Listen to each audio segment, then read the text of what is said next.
A'udzubillahi minasyaitonirrajim. A'udzubillahi minasyaitonirrajim. Bismillahirrahmanirrahim. Assalamualaikum warahmatullahi wabarakatuh. Tes suara dulu. Semua orang boleh dengar suara saya? Alhamdulillah, boleh dengar coach. Okey, alhamdulillah. Sebelum kita pergi dengan lebih jauh, kita mulakan majlis ilmu kita pada malam ini dengan ummul kitab Al-Fatihah. A'udzubillahi minasyaitonirrajim. Bismillahirrahmanirrahim. Alhamdulillahirabbil alamin. Arrahmanirrahim. Maliki yaumiddin. Iyyaka na'budu wa iyyaka nasta'in. Ihdinas siratal mustaqim. Siratal ladzina an'amta 'alaihim ghairil maghdubi 'alaihim waladdallin. Amin. Okay. Alhamdulillah,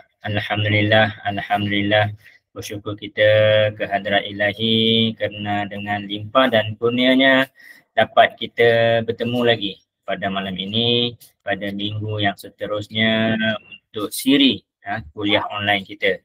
Okay. InsyaAllah seperti biasa, yang saya hormati Ustaz Sinar, merupakan rakan panel saya di grup Rawatan Islam, grup Literasi Islam, dan alhamdulillah hari ini kita akan bersama-sama, saya dan juga bersama dengan sahabat saya Ustaz Sinar akan cuba membincangkan dua tajuk, iaitu di mana tajuk yang pertama akan dibentangkan oleh Ustaz Sinar, iaitu memahami sihir dari sudut ilmu ruqyah syariah. Okey, insyaAllah jika ada ruang dan kesempatan masa di slot kedua, saya akan membentangkan tanda-tanda gangguan jin. Okey, tanda-tanda gangguan jin. Okey, insyaAllah tanpa saya membuang lebih masa, saya menyerahkan majlis kepada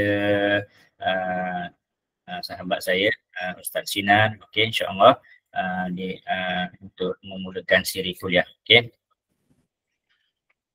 Terima kasih coach. Alhamdulillahirabbil bersyukur kita kepada Allah kerana dipertemukan lagi, dipanjangkan umur kita untuk dipertemukan lagi pada malam ini. Ada yang tekan raise hand, kalau ada soalan cuba type dulu. Type soalan tu, jadi nanti moderator Coach Kamarun boleh tolong jawab secara type jika boleh dijawab secara type, dan sekiranya perlu jawapan berlisan nanti kami akan dijawab pada sesi soal jawab. Adam Amni, tolong type jika ada sebarang soalan, tolong type sebab kita baru nak mulakan kelas. So belum masuk lagi lah sesi soal jawabnya, bagi kita membentangkan dulu. Tapi soalan Adam Amni boleh kita simpan, tolong type dulu, boleh type dulu nak tanya. Okey, saya akan mulakan. Mungkin ada yang baru masuk pertama kali dalam kuliah ruqyah online kita ini, jadi memang banyak persoalan. Jadi soalan itu kalau memang nak tanya juga, boleh ada dua cara. Satu, boleh type. Kalau takut terlupa bolehlah type sekarang, nanti kita jawab pada sesi soal jawab. Ataupun nanti kalau nak tanya soalan secara lisan, boleh kita akan tanya, boleh sewaktu sesi soal jawab. Apabila setelah kita bentangkan kuliah kita ini, kita akan ada sesi soal jawab, insya-Allah. Jadi pada malam ni adalah tajuk yang amat penting, sebab tajuk sihir sebelum ini kalau saya jarang membentangkan tentang tajuk sihir. Coach Kamarun selalu, saya jarang, sebab saya nak susun bahan, nak sampaikan bahan tajuk sihir ni yang lain daripada kebiasaan. Lain daripada kebiasaan yang kita dengar. Saya bentangkan kuliah-kuliah sebelum ni daripada kita dah bermula, saya rasa dah lebih setahun, tentang penyakit ain, gangguan jin, asas-asas ilmu ruqyah. Malam ini saya rasa saya dah bersedia sebab saya dah susun untuk menyampaikan tentang sihir ini dari satu sudut yang yang jarang dibentangkan. Jadi saya harap sebenarnya orang lebih ramai hadir pada malam ini, tapi tak apa karena masing-masing ada urusan. Tapi siapa yang dalam grup Telegram kalau tak sempat tengok hadir secara live, nanti insya Allah boleh tengok recording. Saya akan buka slide.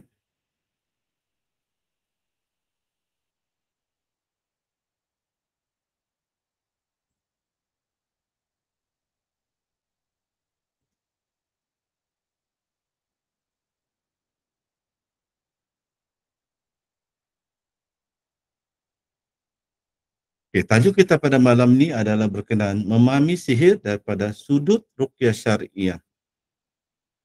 Slide ada banyak sebenarnya, 28, tetapi Waalaikumsalam warahmatullahi sahabatku di alam maya, Rocky Aidil Bakar pun ada hadir malam ini. Okey, ada 28 slide, tapi saya tidak akan menghuraikan secara terperinci setiap slide tersebut sebab saya fokus kepada ada beberapa tajuk. Sekurang-kurangnya ada 2 tajuk yang saya akan fokus untuk saya terangkan lebih lanjut, lebih mendalam. Yang lain itu saya cuma tunjukkan slide, saya akan terangkan secara ringkas, malah ada yang saya tidak terangkan sebab pernah diterangkan pada kuliah-kuliah sebelum ini. Jadi kita akan bermula. Okey, kita akan bolehlah lihat slide. Bismillahirrahmanirrahim. Pendahuluan. Kuliah kita adalah berdasarkan beberapa sumber, antaranya Al-Quran, hadis, dan kitab-kitab yang ditulis oleh ulama dan peruqyah berpengalaman. Cuma dalam kuliah kita malam ini, isi kandungan adalah diringkaskan untuk kesesuaian masa yang kita ada dalam kuliah online.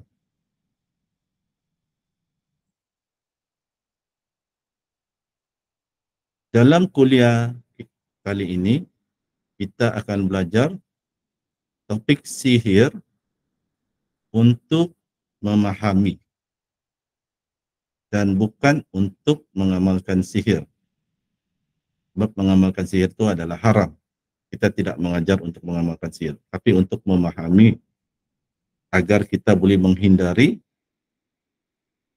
ilmu sihir ini dan kita boleh agak siapa yang mengamalkan sihir dan kita jauhi orang-orang tersebut.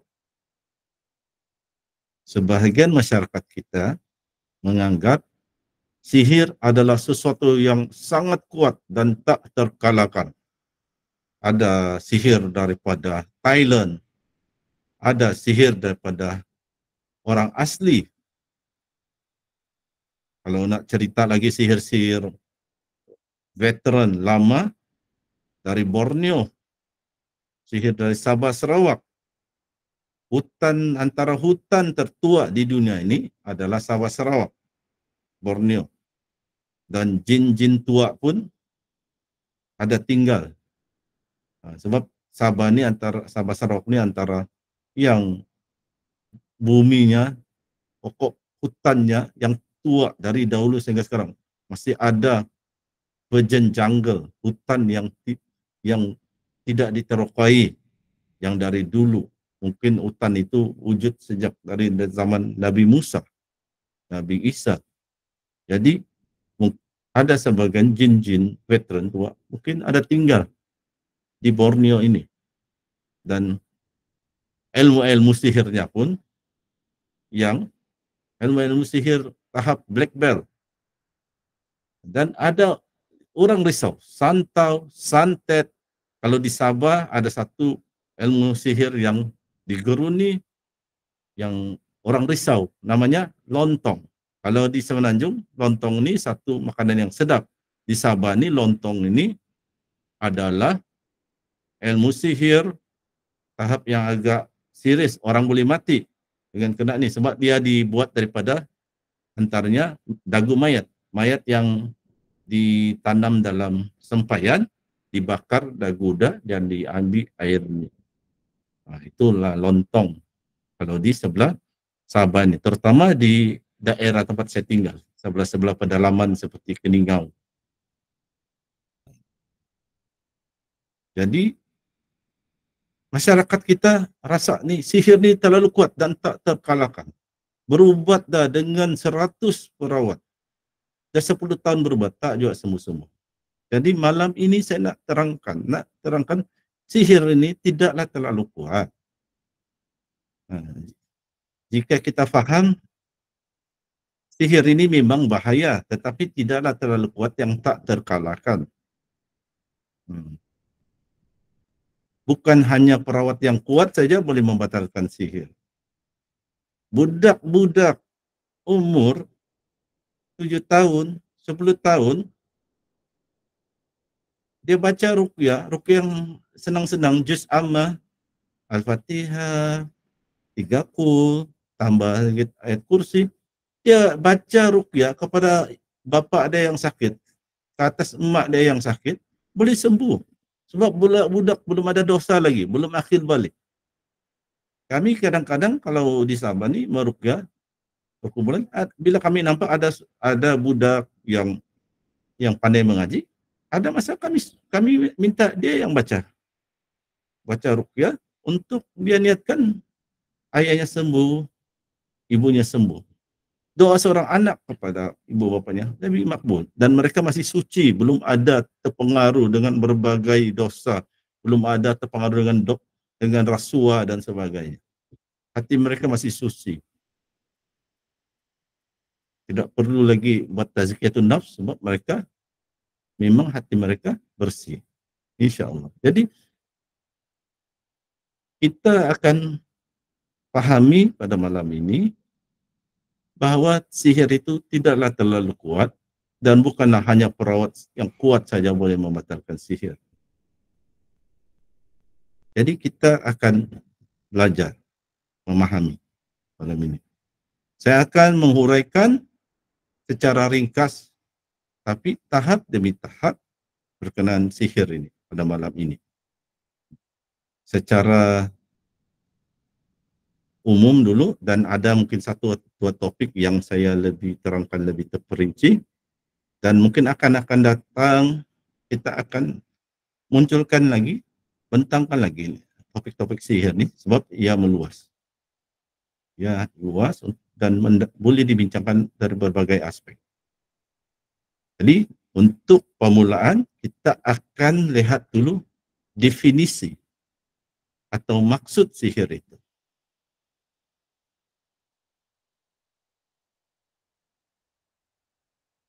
Definisi, maksud atau makna sihir itu ada banyak.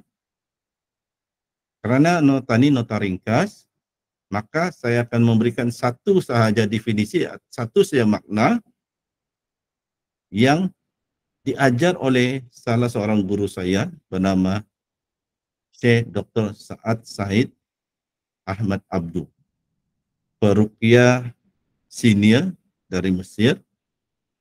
Dia ada master dan PhD, dan subjek dia buat dalam master dan PhD adalah berkenaan penyakit ain dan sihir. Dia pernah datang ke Malaysia, terutama ke negeri Sabah. Jadi saya akan pakai definisi yang dia ajar. Mungkin ada banyak lagi definisi, tapi definisi ini yang saya suka sebab dia mencakupi agak komprehensif maksud sihir ini. Oke, seperti yang tertera di screen, maksud atau makna sihir ialah sihir adalah perjanjian antara penyihir dengan kekufurannya dan setan dengan kekuatannya untuk mendapatkan sesuatu yang masih dalam batas kemampuan dengan kekuasaan yang Maha Pencipta, yaitu tertakluk kepada izin Allah. Daripada definisi atau makna sihir ini, kita boleh senaraikan 6 unsur-unsur sihir, atau juga kita sebut 6 rukun-rukun sihir. Dan malam ini saya akan ringkaskan, bentangkan tentang rukun-rukun sihir ini. So, ada beberapa sebab.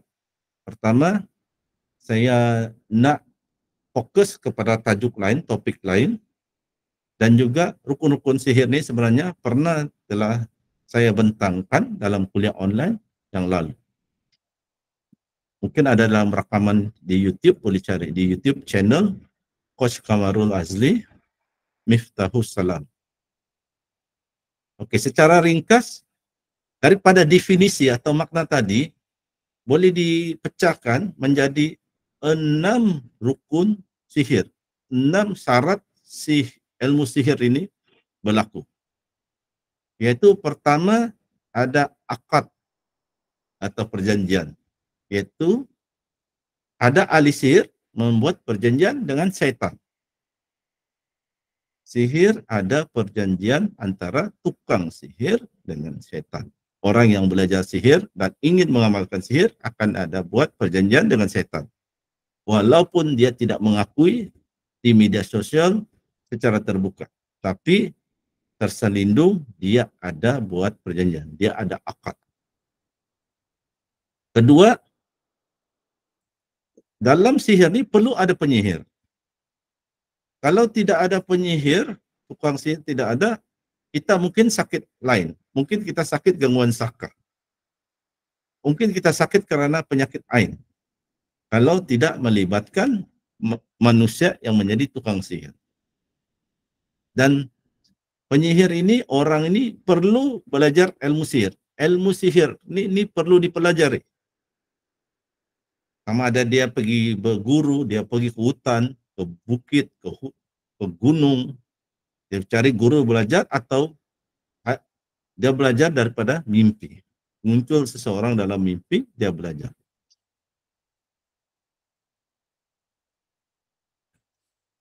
Yang ketiga, ada berlaku kekufuran. Akan dalam ilmu sihir ni, dalam pelajaran ilmu sihir dan dalam pengamalan ilmu sihir ni akan ada unsur-unsur kekufuran. Nanti ini saya akan tunjukkan dan huraikan lebih lanjut. Jadi jaranglah sebenarnya kalau ada orang menunjukkan dia kepakaran sihir, dia kata tidak melibatkan setan, tidak melibatkan kekufuran, tidak melibatkan kesyirikan. Itu pengakuan dia mulut saya, tapi di sebalik itu biasanya memang ada bantuan setan, memang ada berlaku unsur-unsur kekufuran. Ringkaskan, yang keempat, ada bantuan setan dengan kekuatannya, yaitu setan ada membantu. Jarang sihir yang tidak ada bantuan setan. Kelima, untuk mendapatkan sesuatu yang masih dalam batas kemampuan. Bermakna sihir ini masih dalam batas kemampuan yang dilakukan oleh tukang sihir atau jin.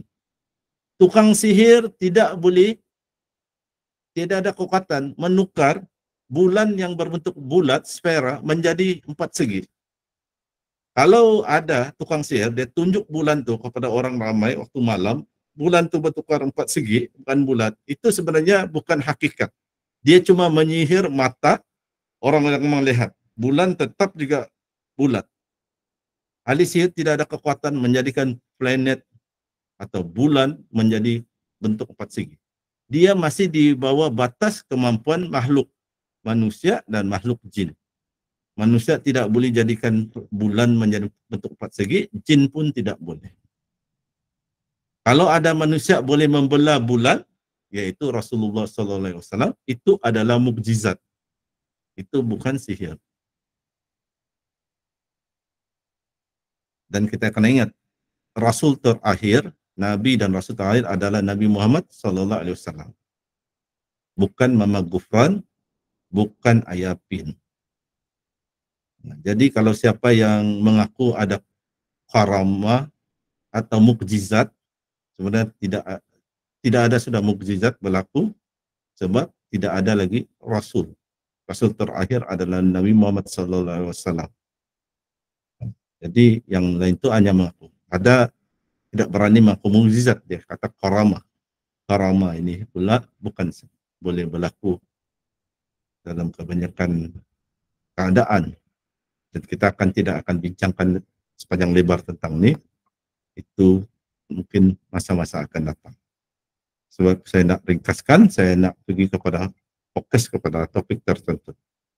Seterusnya, yang keenam, sihir ini masih tertakluk kepada izin atau kekuasaan Allah yang Maha Pencipta. Bermaksud, sihir tertakluk kepada izin Allah, tertakluk kepada takdir Allah. Sihir tidak akan boleh berlaku tanpa takdir Allah. Panjang huraian dia, saya tidak akan huraikan. Kalau kurang paham, cobalah belajar sedikit demi sedikit, tahap demi tahap, sehingga paham. Dan selalulah hadir kuliah.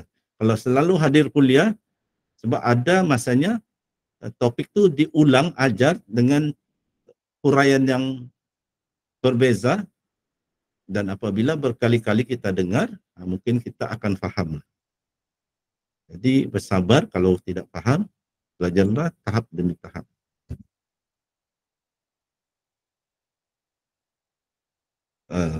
Dalam membincangkan sihir ini, ayat Quran yang selalu dirujuk, kalau mana-mana buku, mana-mana ceramah yang berkaitan sihir, yang dirujuk adalah selalunya ayat 102 surah Al-Baqarah. Sebab ayat ini memang ada menyebut tentang sihir dan ada menceritakan sedikit tentang sejarah sihir. Cuma kita tidak akan uraikan ayat ini. Ayat ini pernah kita terangkan dahulu waktu kuliah tadabbur ayat-ayat ruqyah. Jadi boleh tonton tadabbur ayat 102 surah Al-Baqarah ini. Saya tidak akan huraikan atau terangkan dalam ini. Yang banyak pelajaran kita boleh dapat dalam ayat 102 ini. Yang saya ingin highlight, ingin tekankan, kalau tidak paham, saya tidak akan huraikan panjang, bersabar, nanti ikutilah kuliah-kuliah akan datang untuk memahami. Antara isi pelajaran ayat 102 ini, dia sangat banyak, sangat mendalam pelajaran, tetapi yang satu yang kita kena selalu ingat, pengajaran dalam ayat 102 surah Al-Baqarah, ialah sihir tidak akan berlaku tanpa izin Allah. Ada dikatakan di dalam ayat tersebut. Dan yang perlu kita faham, izin Allah itu perlulah difahami agar tidak keliru. Izin ada dua makna, satu izin kauni qadari, satu izin syar'i dini.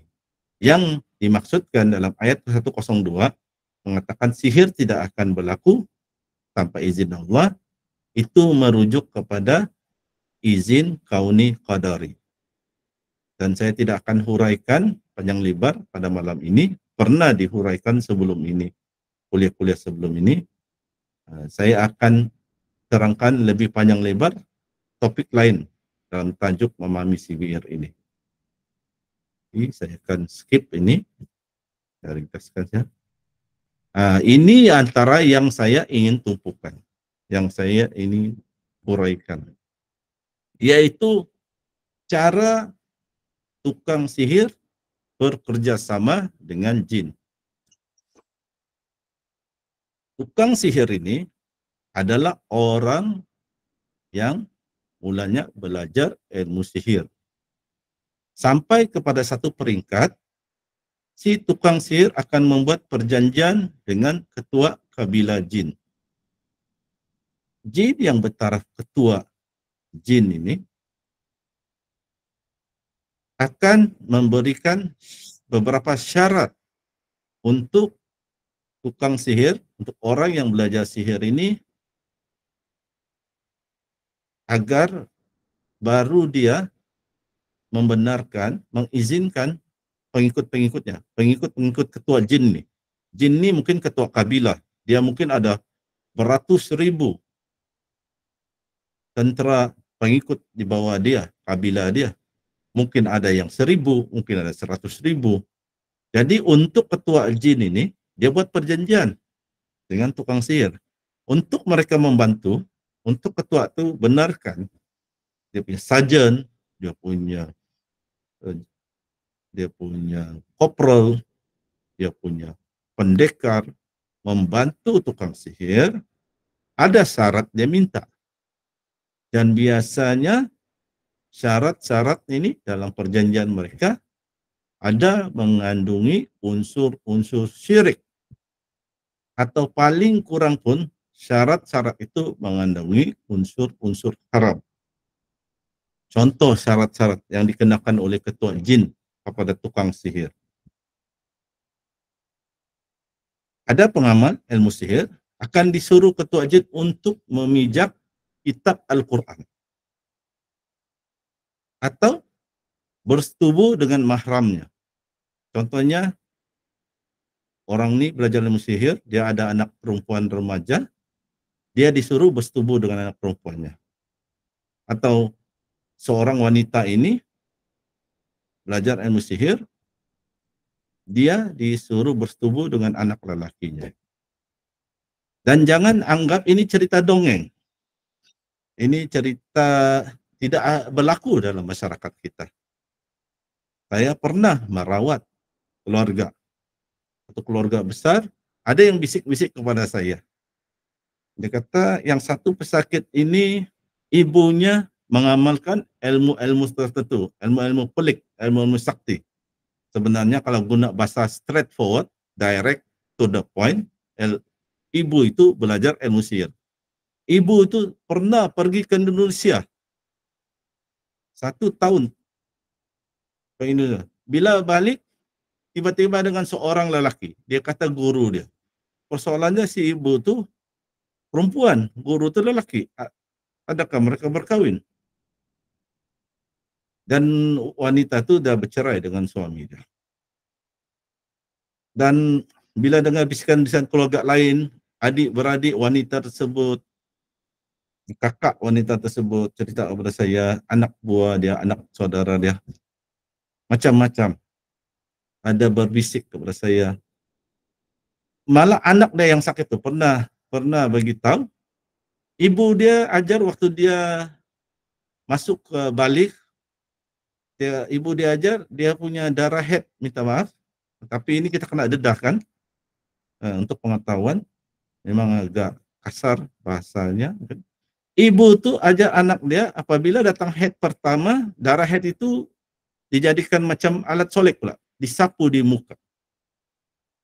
Konon akan mendapat kesaktian-kesaktian tertentu. Malah ada pula saya pernah dengar, nauzubillah, kononnya si bapak itu bersetubuh dengan anaknya. Dari keluarga, ada keluarga itu sendiri yang mengatakan. Cuma saya tidak akan mendedahkan identiti. Jadi jangan anggap ini cerita-cerita wayang hantu di Indonesia, wayang hantu, wayang seram dari Thailand berlaku sahaja. Dia berlaku dan bukan berlaku di Indonesia sahaja. Ia berlaku dalam masyarakat kita. Cuma kita tidak cerita. Masalah dia, masyarakat kita senang terpengaruh dengan guru-guru sihir ini sampai ada yang dianggap wali. Nanti terkorban, anak akan terkorban, istri akan terkorban. Jadi inilah kita dedahkan. Dan ahli sihir ini jangan kita bayangkan macam zaman dahulu, pakai baju hitam, baju silat, alat tanjak, lepas itu di rumah ada tengkorak, bekat kemenyan. Tidak, ahli sihir sekarang berjubah putih, berserban, janggut panjang, orang masjid tiap-tiap hari sholat berjamaah di masjid, ada tasbih di tangan, baca selawat, menyanyi nasyid. Ahli sihir sekarang begitu, bukan macam zaman dahulu. Tapi boleh kenal bila kita, orang yang berilmu, bila berbual dengan tukang sihir ini, kita tahu mereka jahil agama. Jahil agama dan buat benda-benda syirik. Mereka lebih mementingkan cuma menunjukkan bahawa mereka tu hebat, sakti, mungkin boleh berjalan atas air dan sebagainya. Mungkin boleh memerintahkan malaikat, mungkin boleh berbahasa semut dan sebagainya. Jadi seterusnya, apabila tukang sihir telah melakukan syirik, maka ketua jin akan menolong tukang sihir itu, tapi sekali sahaja. Katakan ketua jin ini suruh tukang sihir ini buka mushaf atau kitab Al-Quran, dia suruh berak di atas Al-Quran. Tukang sihir itu buatlah. Maka ditolonglah ketua jin itu akan memerintahkan orang-orangnya tolong tukang sihir itu. Kalau dia ingin menyihir seseorang, tolong. Tapi dia buat sekali sahaja. Lepas itu ketua jin tidak lagi nak menolong tukang sihir. Sebab kenapa dia tak nak tolong lagi? Manusia adalah musuh utama syaitan. Iblis dah declare. Apabila iblis dimurkai Allah dan dihalau dari surga, iblis declare musuh utamanya adalah manusia. Dan apa yang mereka buat, mereka akan cuba goda manusia untuk melakukan syirik, untuk murtad, melakukan syirik supaya dapat masuk neraka. Sebab mereka cemburu, dengki, hasad dengki dengan manusia. Jadi kalau jin itu, manusia ini, si tukang sihir yang belajar dan mengamal sihir ini telah melakukan syirik. Katakan dia disuruh suruh pijak Al-Quran, dia dah pijak. Atau disuruh buang air besar di atas Al-Quran, dia dah buat. Dia melakukan syirik.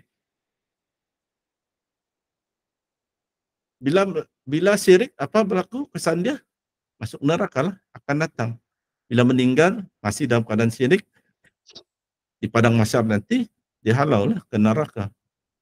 Jadi buat apa lagi ketua jin tu nak menolong? Satu mereka dah goda masuk neraka, buat apa tolong? Tapi orang akan Waalaikumsalam warahmatullahi. Orang akan heran, tukang sihir kan kuat, hari-hari mengantar sihir. Kena upah, bayar 3,000, 5,000, antar sihir kepada itu, kepada artis, antar sihir kepada Ustaz Kazim, sehingga Ustaz Kazim lukanya, kulitnya melepuh dan sebagainya.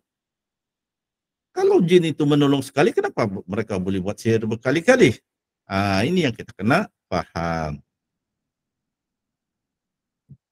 Ketua jin dia tak nak tolong lagi. Buat dah syirik dah, buat apa lagi nak tolong? Jadi kenapa jika tukang sihir ini nak minta tolong lagi, nak minta bantuan jin? Sebab ingat, tukang sihir tanpa bantuan jin, dia tidak apa-apa pun kekuatan. Dia manusia biasa. Jadi dia perlu pertolongan jin, ketua jin. Jadi jika Tuhan ini dengan tukang sihir ini merayu lagi, minta ni jin membantu dia, maka dibuat lagi perjanjian, sign agreement lagi, ada akad lagi. Seperti yang kita bagi tahu tadi dalam definisi sihir, ada akad. Dan apa yang ketua jin ini lakukan, dia beri lagi syarat. Antara syaratnya seperti yang tertera di skrin. Pertama, tukang sihir kena bawa orang lain melakukan syirik. Sebab tukang sihir dah melakukan syirik. Sudah masuk kategori, sudah layaklah masuk neraka. Kecuali dia bertaubat, sempat bertaubat sebelum dia mati. Jadi untuk dapat bantuan lagi, dia kena bawa orang lain melakukan syirik. Jadi apa berlaku? Tukang sihir ini berlakunlah jadi juga tukang ubat. Jadi perawat. Dan bila orang minta rawatan, ada kononnya orang ni dia rasa dia kena sihir. Bila tukang sihir ni merawat, dia akan minta syarat-syarat yang pelik. Mungkin permulaannya tidak terlalu nampak pelik, tapi lama-kelamaan kalau pesakit menaruh kepercayaan kepada tukang ubat yang sebenarnya tukang sihir ini, dia akan minta pesakit lakukan perkara-perkara berunsur syirik. Bila pesakit ini melakukan perkara berunsur syirik, pesakit jadi syirik, sudah ada satu lagi geng melakukan syirik. Tukang sihir melakukan syirik, layak masuk neraka. Dia bawa lagi pesakit melakukan syirik. Senang hatilah ketua kabilah jin nih, ada lagi 2 orang. Mereka akan bantu lagi, mereka akan bantu nih tukang sihir, seolah-olah pandai merawat. Geng mereka juga mengganggu. Katakan ini ketua jin, dia ada 1000 pengikut. Dia arahkan satu pengikutnya sakitkan seseorang, bawa pergi tukang sihir, mereka larilah daripada mengganggu. Jadi nampaklah si pesakit sembuh dengan melakukan syarat-syarat yang syirik tuh. Jadi pesakit ini mengkampen lagi orang lain yang sakit, bagus pergi rawatan dengan si ini, tukang sihir ini, yang tidak akan disebut sebagai tukang sihir. Rawat. Dia bagi lagi syarat melakukan syirik. Pesakit kedua buat lagi perkara syirik, jadi syirik. 3 orang sudah syirik. Tukang sihir syirik, pesakit dulu yang pertama syirik, buat syirik. Ada harapan masuk neraka, lepas itu mereka bawa lagi pesakit lain, syirik lagi. Jadi tukang sihir ini suka orang datang minta rawatan. Ada tuh dia kenakan bayaran sampai 3.000, 5.000 ringgit. Ada tuh percuma. Saya ikhlas menolong. Sebenarnya dia kena ikut syarat itu jin. Biarlah ikhlas, kononnya tidak ada bayaran, yang penting dia akan dapat pertolongan jin selagi dia ada orang dia bawa melakukan syirik. Tapi sampai satu peringkat ketua jin pun tidak lagi menolong. Cukuplah. Sudah dia bawa mungkin 100 orang pesakit melakukan syirik, ketua jin cakap, nak buat apa? Dah banyak dah.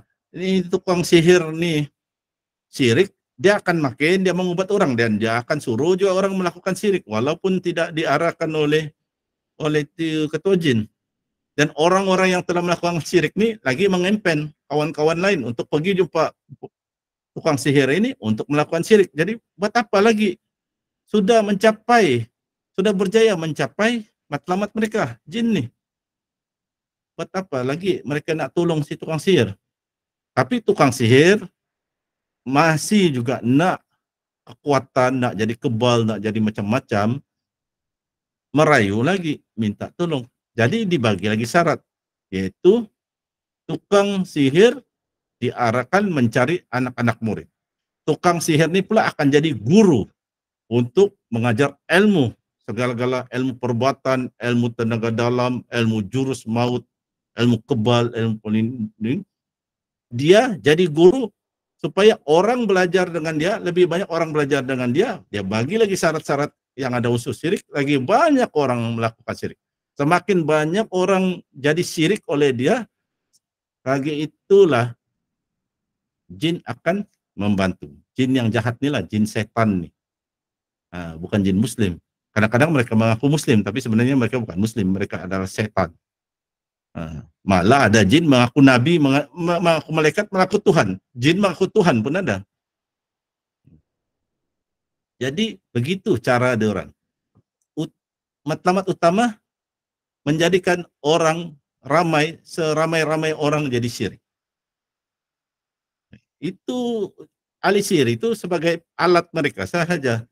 Kalau sudah mereka tidak ada kegunaan ahli sihir itu mereka tinggalkan. Jadi inilah rahasia dia. Rahasia tukang sihir. Bukan kuat tukang sihir tuh.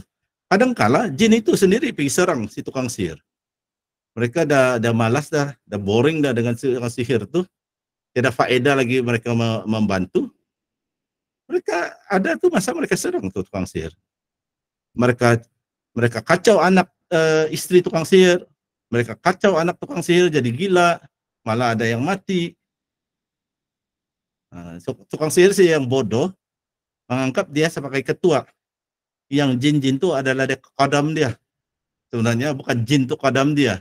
Jin itu yang ketua, dia sebenarnya jadi kodam jin. Yang bahaya, yang kalau tukang sihir itu dia satu orang saja masuk neraka, silakanlah kalau dia suka masuk neraka. Tapi yang kita kesian, masyarakat kita, alih-alih masyarakat kita pun dibawa juga mau masuk ke neraka. Dibawa melakukan syirik. Kalau dia seorang saja dia nak masuk neraka, dia bercita-cita masuk neraka, silakan. Tapi janganlah bawa masyarakat kita, jangan bawa orang lain, jangan bawa pesakit melakukan syirik untuk masuk neraka bersama-sama mereka. Ini yang kita sedih, yang kita tidak mau, yang kita coba nasihat. Cuma ada orang tak percaya. Mereka anggap si tukang sihir itu adalah guru tasawuf yang hebat. Wali Allah, boleh bercakap bahasa semut, bahasa belalang, bahasa ikan, mungkin bahasa unta dan sebagainya. Kita ni yang bodoh, kita ni yang jahil, yang ingin membawa orang menjauhi syirik. Jadi begitulah. Hanya jika tukang sihir sanggup melakukan syarat-syarat yang diberikan oleh Raja Jin, barulah Raja Jin ketua Jin setuju membenarkan pengikut-pengikutnya membantu si tukang sihir. Mungkin akan ada masa baru kita boleh huraikan lagi lebih lanjut perkara ini. Saya ringkaskan, ini pun agak panjang saya huraikan sebab ada lagi yang saya ingin tunjukkan. Yang ini jenis kemampuan, jenis jin dan kemampuan mereka. Ada kategori jin ghawas, ada kategori jin wirasi tasalsuli, ada kategori jin tayar. Saya tidak akan bincangkan untuk sesi malam ini. Ciri-ciri umum kemampuan jin pun saya tidak akan bincang panjang lebar malam ini. Saya sebut saja secara ringkas. Secara umum jin ini ada kecepatan gerak, ada kemampuan mengangkat dan membawa benda-benda, ada kemampuan membesar dan mengecil, ada kemampuan daya hidu yang tajam. Itulah tukang sihir selalu kalau kita minta tukang sihir ni kenakan ilmu pengasih, kalau dalam bahasa Sabah pugai, seorang wanita untuk suka seorang lelaki, antara dia mintalah pakaian wanita tersebut, pakaian dalam wanita tersebut yang bersidai di luar rumah. Sebab untuk jin tu menghidu bau badan wanita tersebut, untuk nanti jin tu pergi ke wanita itu untuk melakukan sesuatu ilmu sihir agar wanita itu jadi suka si lelaki, ataupun wanita itu jadi benci suami dia contohnya. Ini dan jin ni ada masanya juga bodoh lah. Disuruh pergi mengganggu orang di rumah nomor 163, tapi dia tersesat, dia terpergi nomor 136. Bagus orang ni 136 tidak ada buat salah, sakit. Rupanya itu jin tersilap pergi, patut diarahkan pergi ke nomor 163 tapi pergi 136. Sebab ingat, yang dihantar ni jin-jin sihir ni jin yang bukan ketua jin. Dia punya pengikut. Ada pengikut dia tu nama saya macam pendekar, jin harimau lah sebagainya, tapi IQ tu ada bodoh sikit. Jadi kita tidak akan panjang. Kalau nak dibincangkan lagi lebih lanjut perkara ini, tapi kita kontrol. So ada lebih utama yang malam ini saya ingin bincangkan lebih panjang lebar. Jadi saya ringkaskan dulu. Jin ada kemampuan daya hidur yang tajam. Jin ada kemampuan tasyakul, itu boleh merubah bentuk. Jin ada kemampuan melakukan kerja berat. Jin pun ada kemampuan akal. Saya ringkaskan, saya tidak akan huraikan. Yang penting kita boleh simpulkan ialah pesakit kena ingat. Jin itu bukan macam binatang yang tidak akal fikiran. Jin ada akal fikiran dan mereka adalah mukhalaf, yaitu hukum hakam agama juga dikenakan atas mereka. Mereka juga diperintahkan agar masuk Islam, agar taat kepada Allah. Jin ini bukan macam unta dan sebagainya, binatang yang sebenar, yang tidak akal pikiran. Walaupun jin ini pandai menyerupai anjing hitam, pandai menyerupai kucing, pandai menyerupai ular, tetapi jin ini ada akal pikiran. Dia bukan macam binatang kerbau, lembu yang betul-betul binatang yang tidak ada akal pikiran, yang hidup dengan insting, naluri sahaja. Jadi jin ini boleh asalnya bertugas sebagai jin sihir. Namun jin ini boleh jatuh cinta kepada pesakit, lalu menjadikanlah ia jin asyik. Walaupun mungkin tugasnya sebagai jin sihir sudah selesai, atau tuan dia, si tukang sihir, sudah meninggal dunia, sudah mati. Jin itu mungkin masih mendampingi pesakit sekiranya dia sudah mencintai pesakit. Dalam hati ada taman. Nah, jadi ini ringkasan yang saya padatkan, yang kita selalu kena ingat, terutama para pesakit dan keluarga pesakit. Saya teruskan. Ini yang saya juga ingin tumpukan, yaitu media sihir. Istilah ini jarang yang didengar, media, sebab media ini selalu bahasa modern, media sosial. Sebenarnya sihir pun ada media, yang kita sebut media sihir. Media sihir ini adalah alat atau benda yang digunakan oleh penyihir untuk melakukan sihir. Media sihir ada banyak nama. Ada yang menamakannya madda as-sihir. Ada yang menamakannya buhul sihir. Ada yang menamakannya tilasam. Dalam bahasa Inggris pula dinamakan sebagai talisman ataupun amulet. Perlu kita maklumkan lebih awal bahawa lain peruqyah, lain pula pemahamannya berkenaan media sihir. Maka pembaca jangan heran jika lain peruqyah, lain pula cara huraiannya berkenaan media sihir. Ada yang membezakan tilasam dengan buhul sihir. Pendekatan saya pula, tilasam, buhul sihir, azimat, saya masukkan dalam kategori yang sama, yaitu ia adalah media sihir. Ia berfungsi sebagai stesen untuk jin melakukan kerjanya. Nama berubah-ubah mengikut peringkat dan tujuannya. Apabila tukang sihir menyediakan media atau bahan sihir, ia disebut tilasam. Apabila media sihir dimasukkan ke dalam tubuh mangsa, ia dinamakan buhul atau madda as-sihir. Apabila media sihir itu digunakan oleh seseorang sebagai pelindung diri, ia disebut sebagai azimat. Jenis-jenis sihir ini ada banyak kategorinya. Antaranya seperti yang kita lihat ini. Jika kita, seperti yang kita lihat di skrinnya, jika kita lihat sihir ini dari sudut cara sihir itu dibuat, cara dia dihantar, maka sihir boleh dibagikan kepada beberapa jenis. Saya coba ringkaskan. Yang pertama, sihir masyrub ataupun sihir minuman. Sihir ini diletakkan di dalam minuman.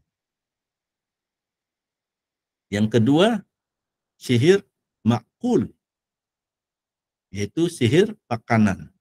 Sihir yang diletakkan dalam makanan. Yang ketiga, sihir masmum, yaitu sihir hirupan.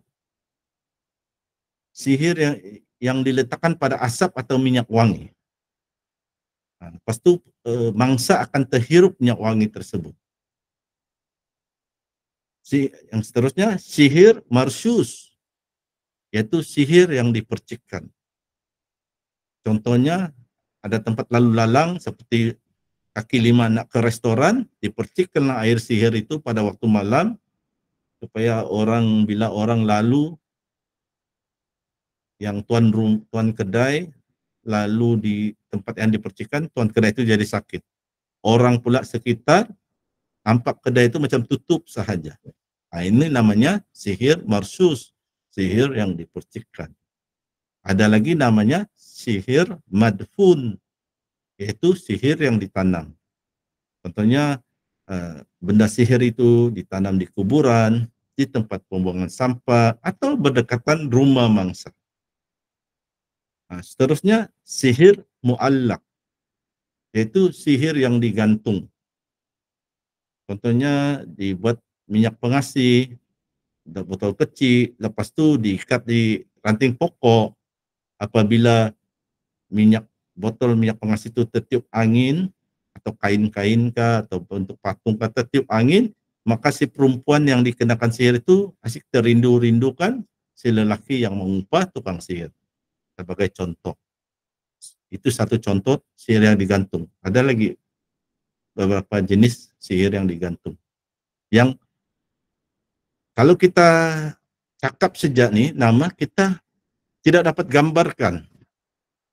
Nah, jadi bagus kita tengok sendiri dengan mata kita. Maddah as-sihir tersebut, media sihir itu atau buhul itu. Sekarang saya akan tunjukkan. Insya Allah, semoga berjaya. Ini pertama kali saya guna format ini. Oke, ini ada satu video. Video ini tidak akan ditunjukkan semua dari mulai hingga akhir. Tapi saya ingin tunjukkan benda-benda sihir, buhul-buhul sihir, media sihir yang dirampas oleh pasukan polis khas Arab Saudi di Arab. Dan saya akan bagikan sedikit penerangan. Jadi boleh nampak sendiri macam mana rupa sihir, buhul sihir itu. Nampak sendiri dalam video ini. Tapi bukan ini video, saya tidak akan mainkan dari mula sampai akhir sebab terlalu panjang. Saya akan ambil sedikit-sedikit dan saya tunjukkan, saya huraikan. Jika ingin tonton video ini secara penuh, nanti saya akan kongsikan slide. Bolehlah klik tengok di YouTube. Sekarang saya akan buka.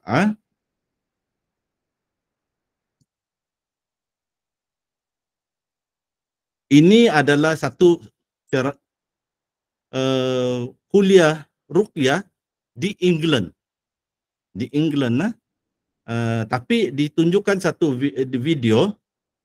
Video ini adalah video daripada guru peruqyah yang membentangkan seminar ruqyah ini, yaitu dia adalah ketua polis khas Arab Saudi, bukan menangkap pencuri, tapi polis khas, pasukan polis khas Arab Saudi yang menangkap tukang-tukang sihir. Jadi dia tunjukkan polis-polis khas ini merampas buhul-buhul sihir dan coba membuka buhul sihir dan menawarkan buhul-buhul sihir tersebut. Dan kita tengok yang pertama, buhul sihir berbentuk ayam yang dikorbankan dan telur. Di menit yang ke-1, menit ke-38 saat. Oke, kita akan lihat. Yang berdua orang ini adalah polis khas Arab Saudi. Mereka buka bungkusan dan kita tengok ini adalah salah sebahagian buhul sihir. Itu ayam telah mati, telah dikorbankan ayam. Ini antara buhul sihir. Dan di dalam bakul plastik itu ada telur. Buhul sihir bukan semata-mata dalam bentuk macam azimat, ditulis kotak-kotak, petak-petak. Buhul sihir juga dalam bentuk ini, binatang yang dikorbankan, yang ini ayam dan telur. Dan ada sebenarnya paku juga di dalam tu, paku atau jarum. Kesian ayam ni. Kalaupun ayam ni nak dibunuh, lebih baik disembelih, dibuat kari, disedekah, bawa orang, ajak orang makan, baca doa selamat, makan. Ini dikorbankan untuk ritual sihir. Itu telur ayam tu bukan telur ayam untuk digoreng, direbus. Itu adalah untuk buat sihir. Oke, kita ringkaskan, kita pergi pula ke menit 6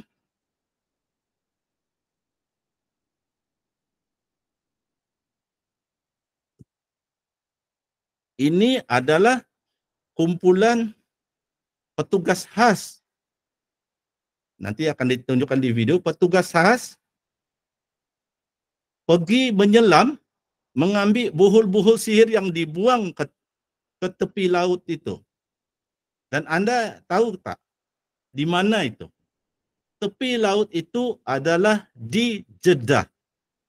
Selalu kalau kita nak buat umrah, kita akan terbang landing di Jeddah.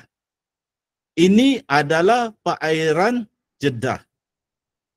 Dan ini petugas-petugas ini pergi mencari buhul sihir selepas orang mengerjakan haji.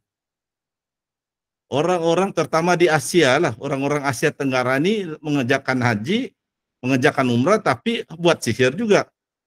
Dibuatlah buhul sihir dibuang ke laut ini. Kenapa dibuang ke laut di Jeddah? Bukankah Jeddah ini dekat dengan Mekah Al-Mukarramah, dekat dengan Tanah Haram? Saya tidak akan huraikan terlampau panjang lebar, tapi inilah hakikatnya. Mereka ini adalah petugas. Nah, ini antara buhul-buhul sihir yang dijumpa di dalam tepi laut tuh.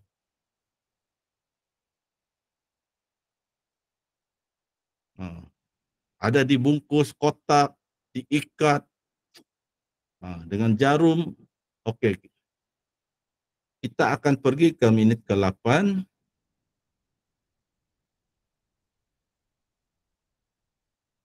Ini adalah sebagian sihir yang dimasukkan dalam air, yang dibuang ke dalam laut itu dikeluarkan. Dan kita akan tengok sedikit apa ada di dalam buhul sihir atau media sihir ini. Di dalam dia akan dibuka. Yang membawa ni ke darat dan membuka ni adalah polis khas Arab Saudi, khas untuk menangkap tukang sihir. Mereka ni tahu apa nak buat. Dia ketua polis ni, dia lebih arif tentang ilmu sihir berbanding tukang sihir sendiri. Sehingga kan tukang sihir ni terkejut bila dia huraikan tentang sihir-sihir ni kepada tukang-tukang sihir yang kena tangkap. Mereka pun terkejut betapa banyaknya ilmu yang dia tahu tentang hal sihir ni. Jadi mereka buka isi di dalam, dan sihir ni untuk kita batalkan sihir, kita kena rungkaikan, buka, potong tali-talinya, ikatannya, lepas tu mungkin perlu dibakar untuk membatalkan sihir. Dan apa jasa pasukan polis ni? Apabila mereka buka sihir ini akan terbatal. Bermakna ada orang yang sakit karena buhul sihir ini, dia akan sembuh. Daripada mereka membuka sihir ini, membatalkan dia, ada orang yang akan sembuh daripada penyakit sihir ini.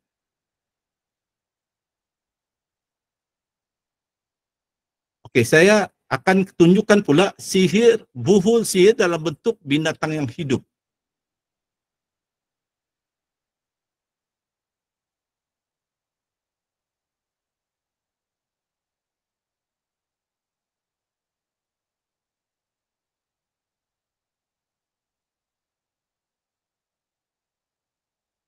Ini nanti saya akan tunjukkan apa yang ada tuh, tapi saya akan tunjukkan dulu sihir dalam bentuk binatang yang hidup.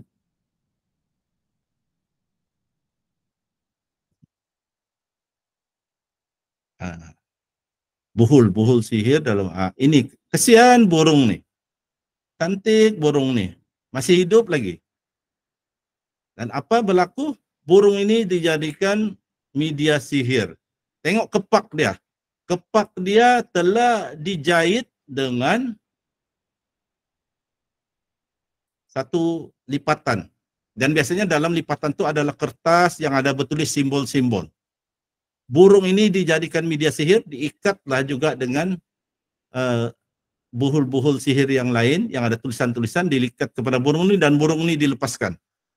Dan apabila buhul sihir ini diikat ke dalam ke kepak burung dan burung dilepaskan terbang, ini buhul jenis apa? Buhul sihir jenis apa? Ini juga dalam kategori buhul sihir yang digantung. Diletakkan di kepak burung nih, burung dia akan dilepaskan terbang. Jadi dia tergantung-gantung di udara. Ini ada juga dalam kategori buhul sihir yang digantung. Digantung bukan saja bermakna digantung di pokok, tapi diikatkan di kepak burung, burung diterbangkan, itu juga adalah buhul sihir yang digantung. Kesian burung nih. Ada tuh kucing yang dijadikan benda sihir, kucing dibutakan matanya sebelah, kesian kucing.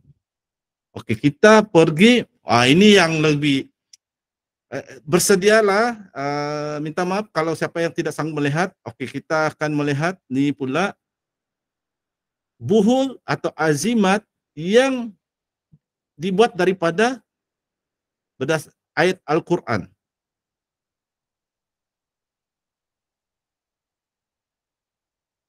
Dan ayat Al-Quran ini dihina. Saya cari.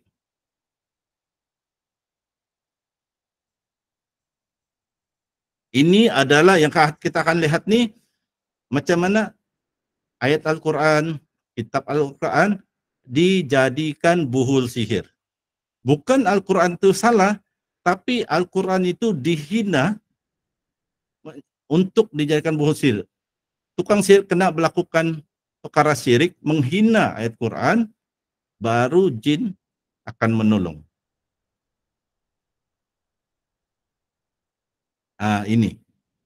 Ini adalah, kalau kita tengok, adalah tulisan-tulisan ayat Quran, kitab-kitab Al-Quran adalah yang bentuk kecil, yang dijadikan buhul sihir, diikat, dan dirampas oleh pasukan polis khas Arab Saudi. Dan apa yang saya ingin tunjukkan, bagaimana mereka berjihad. Apa mereka lakukan nih? Yang buhul sihir dalam bentuk ayat-ayat Quran ini, mereka batalkan dengan buka ikatan, putung ikatan tuh, tapi nanti kita akan lihat. Dan tahu tak, ini Al-Quran ini dicampur dengan najis. Minta maaf, dicampur dengan air kencing, dengan tahi manusia, dengan darah haid. Dan apa tuh yang dituang tuh? Air mawar. Air mawar grade tinggi. Apa mereka buat tuh? Taruh air mawar, mereka cuci kitab Al-Quran tuh yang dikotor, dijadikan buhul sihir, mereka cuci. Sebelum mereka bakar, mereka cuci dengan air mawar yang mahal harganya, minyak wangi air mawar, mereka bersihkan dulu. Tidak terus dibakar ayat Quran itu. Mereka bersihkan, lepas itu mereka akan sapu dengan minyak wangi ud, minyak wangi gaharu, grade mahal. Mereka akan sapu di Al-Quran yang mereka sudah cuci dengan air mawar. Lepas itu mereka akan keringkan, sudah keringkan barulah mereka bakar. Untuk menghormati Al-Quran itu. Nah ini mereka keluarkan. Nah segala ada besi lah, ada tali lah dicampur dengan ayat Al-Quran atau kitab Al-Quran. Jadi jangan sangka ayat Al-Quran tidak boleh dijadikan buhul sihir. Ini satu contoh, kita nampak sendiri di Arab Saudi. Ayat Quran dijadikan buhul sihir. Dihina. Dihina, bukan ingin mendapatkan keberkatan ayat Quran tuh. Tukang sihir kena hina Al-Quran tuh, kena campur dengan najis, baru jin akan menolong. Dan saya akan tunjukkan lagi ini satu penghinaan yang ini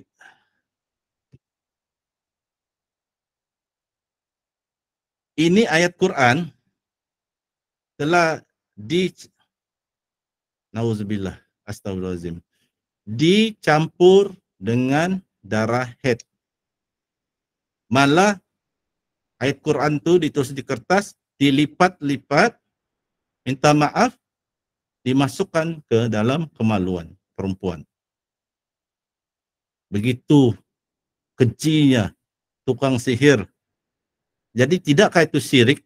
Tidakkah itu menyebabkan terkeluar dari agama Islam? Ayat Quran ditulis dengan darah haid,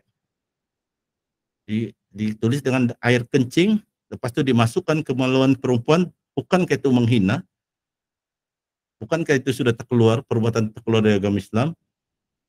Sangat teruk.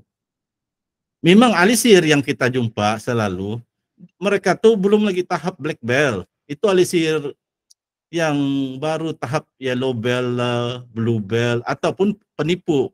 Berlakon jadi perawat, tapi sebenarnya tiada ilmu rawatan. Tukang sihir pun bukan. Tapi kalau tukang sihir yang grade black belt, inilah mereka buat. Dan ini lagi, na'udzubillah. Lihat apa ada di screen tuh. Screen itu, apa sedang petugas itu buat, itu yang mereka suluh tuh adalah pembentungan najis. Saluran najis. Bayangkan saluran najis apabila di rumah kita buang air besar, saluran najis itu, ini adalah pembentungan saluran najis. Dan apa yang mereka cari di sana? Apa yang mereka keluarkan? Mereka keluarkan kitab-kitab Al-Quran yang tukang sihir jadikan buhul sihir, buang ke dalam pembentungan najis. Jadi ingat, hebatkah tukang sihir? Bukan hebat, teruk, jijik. Dan apa petugas ini buat? Mereka keluarkan, tengok, di pembentungan najis, tapi kerana menghormati Al-Quran, mereka dengan tangan, pedulilah tangan mereka kotor. Mereka ambil Al-Quran itu, dan apa akan mereka buat? Mereka tidak bakar terus, tidak. Mereka cuci dulu. Cuci dengan air mawar. Letakkan minyak wangi di Al-Quran itu. Lepas tu Al-Quran itu sudah kering, baru mereka bakar. Sekarang kita tengok pula tukang sihir yang kena tangkap.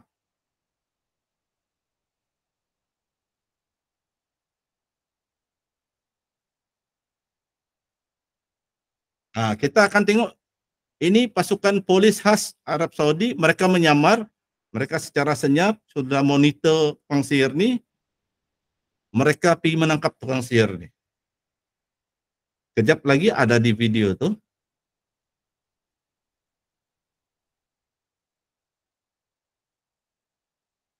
Ini tukang polis ni dah lama memerhatikan tukang sihir ni. Sekarang mereka sedang serang hendap, bukan serang hendap lah, akan ambush tukang sihir ni, tangkap.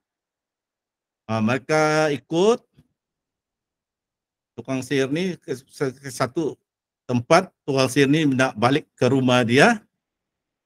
Mereka ekori dari belakang.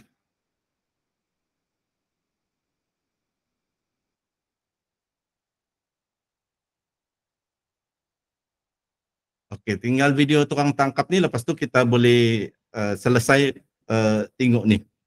Kita tengok macam mana tukang sihir ini. Okey, mereka tahan. Mereka tahan, pergi tangkap tukang sihir tu.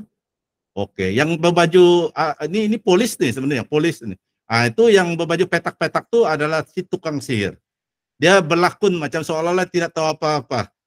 Lepas itu, polis Arab Saudi ini buka di bonet kereta, ada seekor kambing. Kambing ini sebenarnya untuk dijadikan korban melakukan ritual sihir. Dan kita tengok last kali, minit ke-40.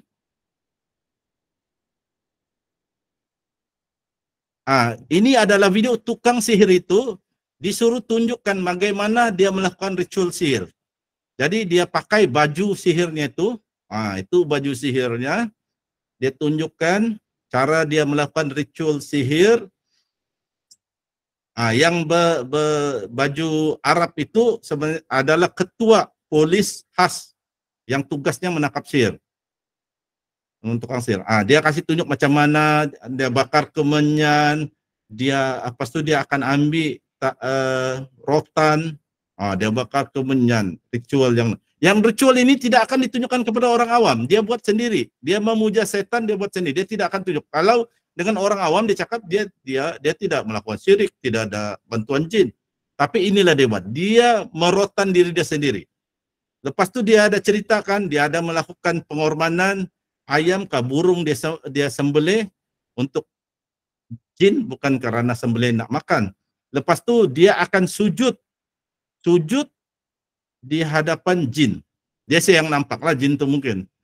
Itu adalah bekas-bekas darah korban binatang yang dia korbankan. Malah dia juga akan tunjukkan bahawa dia akan ada cara ritual tertentu, cara tidur, dan dia akan sujud kepada jin untuk mendapat bantuan jin. Ini hanya satu video saja. Sebenarnya banyak lagi video. Jadi pengajaran dia sekarang kita nampak sendiri. Ini bukan kalau kita tulisan saja, cakap saja. Ini kita nampak video sendiri. Bagaimana buhul-buhul sihir. Malah kitab Al-Quran pun dijadikan buhul sihir. Bagaimana tukang sihir ditangkap. Dan bagaimana dia melakukan ritual. Jadi setakat itu saja untuk video ini. Supaya kita boleh nampak. Saya akan ringkaskan, yang lain kita akan sambung pada masa akan datang. Yang ini jenis-jenis sihir, sihir dakhili, sihir khariji, sihir manfuk. Saya tidak akan bincangkan malam ini. Jenis-jenis sihir apa itu? Kalau dari sudut pembuatan tilasam, dia ada dipanggil mufrad, dia ada muzdawiz dan murakab. Saya tidak akan bincangkan pada malam ini. Jenis-jenis sihir berdasarkan tujuan, ada sihir tafrik, pemisah, sihir tiwala atau sihir pengasih, ada sihir takhil, sihir junun, al-kumul. Saya tidak akan bincangkan pada malam ini. Ada simptom-simptom atau tanda-tanda terkena sihir. Dia ada, saya ringkaskan saja, ada 3. Banyak simptom, tapi antara yang selalu berlaku sering pening, cerit-birit, dan selepas menjalani terapi ruqyah, dalam beberapa hari pesakit mungkin bermimpi buruk atau ganjil. Dia banyak, tetapi ini antara yang ciri-ciri yang kebiasaan berlaku. Jadi yang kesimpulan dia berkenaan simptom ini, perlu kita sedari bahwa tanda-tanda terkena penyakit ain sangat mirip dengan tanda-tanda terkena sihir. Ada sebagian pesakit atau keluarga mereka menyangka pesakit terkena sihir walaupun sebenarnya dia terkena ain. Kesilapan ini ada antara punca pesakit lambat sembuh, yaitu pesakit sepatutnya fokus untuk merawat sakit akibat ain, tapi sebaliknya pesakit bertahun-tahun mencari perawat untuk merawat sakit sihir. Perawat pula tidak semuanya faham berkenaan penyakit ain. Ada perawat nampak sahaja penyakit ganjil, ia buat kesimpulan penyakit terkena sihir. Seterusnya, ini saya ringkaskan cara merawat pesakit akibat sihir. Asas rawatan di kalangan peruqyah adalah sama, yaitu ruqyah syariah. Ruqyah syariah adalah merawat dengan membaca ayat-ayat Al-Quran, doa dan zikir daripada hadis Nabi. Boleh juga baca doa sendiri asal maksud doa tidak bertentangan dengan ajaran agama Islam.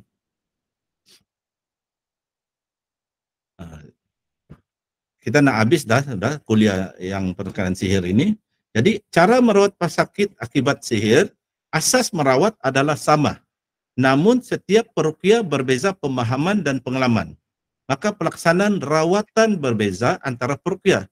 Sebagai contoh umum, Syekh Wahid Abdul Salam Bali meruqyah dengan kaedah ruqyah 3 tahap. Manakala Syekh Abu Al-Bara Usama bin Yasin Al-Mani ada caranya tersendiri. Dr. Sa'ad Said Ahmad Abdu pula merawat sihir dengan berbagai cara berdasarkan jenis sihir yang menimpa pesakit. Contohnya jika pesakit terkena sihir madfum, sihir yang ditanam, maka pesakit dianjurkan memakan ikan leleh dalam bahasa Indonesia atau ikan kelih dalam bahasa Malaysia atau qaramit dalam bahasa Arab. Untuk sihir marsus atau sihir yang disiramkan, Dr. Saad Said Ahmad Abdu menasihati agar memercikkan air ruqyah ke tempat yang disyaki telah dipercikkan dengan sihir marsus. Air ruqyah itu dicampur garam, cuka makan dan kaktus yang dipotong-potong kecil. Malah ada satu cara Dr. Saad Said Ahmad Abdu yang saya sudah share di grup Telegram Rawatan Islam kita, yaitu kalau sihir yang kita rasa agak kuat, kita gunakan rawatan dengan minum susu bercampur madu yang telah diruqyahkan. Cara-caranya lebih terperinci telah saya share di grup Telegram Rawatan Islam yang tidak saya akan huraikan malam ini. Jadi ada banyak cara merawat menggunakan ruqyah. Saya lebih cenderung menggunakan kaedah Syekh Wahid Abdul Salam Bali, yaitu ruqyah dengan 3 tahap atau 3 peringkat. Kaedah rawatan ruqyah 3 tahap pernah diajar dalam kuliah online yang lalu. Rawatan ruqyah 3 tahap adalah untuk perawat merawat pesakit. Namun pesakit juga boleh merawat dirinya sendiri. Kaedah itu disebut ruqyah mandiri. Ruqyah dengan melakukan sendiri. Di Malaysia ia juga disebut sebagai ruqyah kendiri. Ruqyah mandiri juga pernah diajar dalam kuliah online yang lalu. Jadi secara ringkas, sebelum kita tutup kuliah kita ini dan masuk ke sesi soal jawab, ruqyah mandiri dengan daun bidara yang boleh kita coba, pesakit boleh buat, yaitu ambil 7 helai daun bidara, tumbuk dengan lesung hingga lumat atau gunakan blender, masukkan 7 helai daun bidara tersebut ke dalam baldi berisi air ruqyah, mandi air ruqyah bercampur daun bidara tersebut. Boleh mandi setiap 2 kali sehari sehingga sembuh. Ada yang membolehkan air ruqyah bercampur daun bidara diminum. Namun wanita mengandung dinasihatkan agar tidak meminumnya. Untuk langkah berhati-hati sebab dia mengandung. Ini karena ada cerita wanita mengandung yang minum air bidara, yang air campur bidara, dia keguguran. Jadi untuk langkah berhati-hati, elakkan minum, mandi sahaja. Jadi itu sahaja kuliah, kita boleh masuk sesi soal jawab. Jadi kesimpulan dia, kuliah ini hanya memberikan penerangan ringkas. Kuliah ini penting diikuti agar peserta dapat memahami dasar ilmu sihir supaya dapat menghindarinya dan merawat penyakit akibat sihir. Semoga dengan kuliah ini peserta dapat memahami bagaimana sihir berlaku dan mula dapat memisahkan antara peruqyah dengan ahli sihir yang menyamar sebagai perawat. Dan mungkin masa-masa akan datang, kuliah-kuliah akan datang, kita akan sampaikan lagi tentang sihir ini. Kita akan kupas lagi pula topik-topik lain berkenaan sihir ini. Jadi setakat itu sahaja daripada saya. Saya akan tutup slide.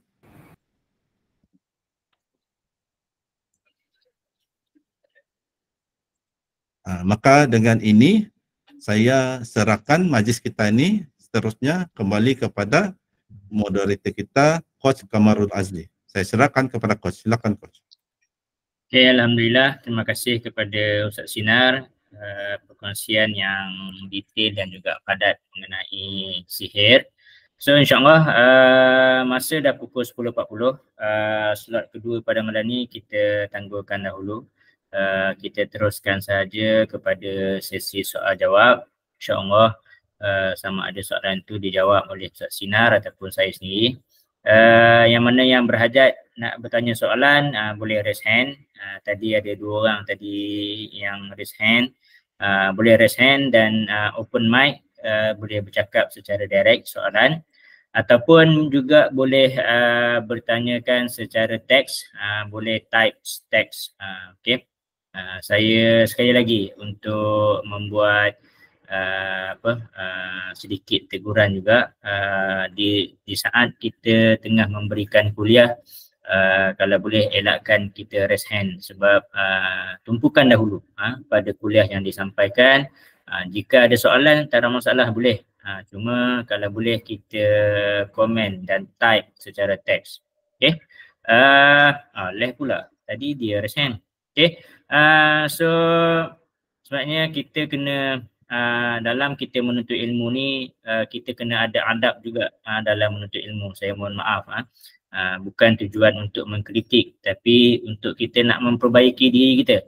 Okey, so misalnya di saat orang di saat seseorang tengah menyampaikan kuliah, menyampaikan ilmu, saya minta maaf agak kurang sopan jika kita raise hand macam tu, ataupun kalau rasa ada soalan insyaAllah boleh type teks.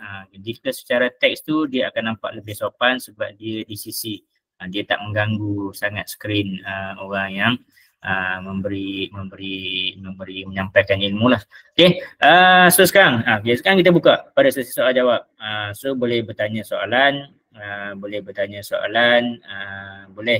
raise hand, raise hand dan boleh bercakap secara langsung ataupun juga boleh menaik soalan. Boleh menaik soalan, insyaAllah akan cuba dijawab oleh saya dan juga Ustaz Sinar. Okay. InsyaAllah sesi kuliah ni kita akan tamat lebih kurang pada pukul 11 malam. Okay.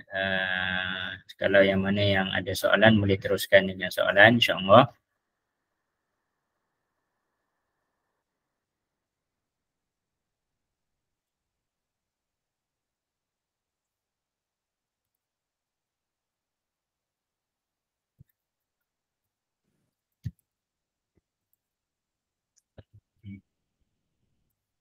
Biasanya topik sihir ni topik yang popular.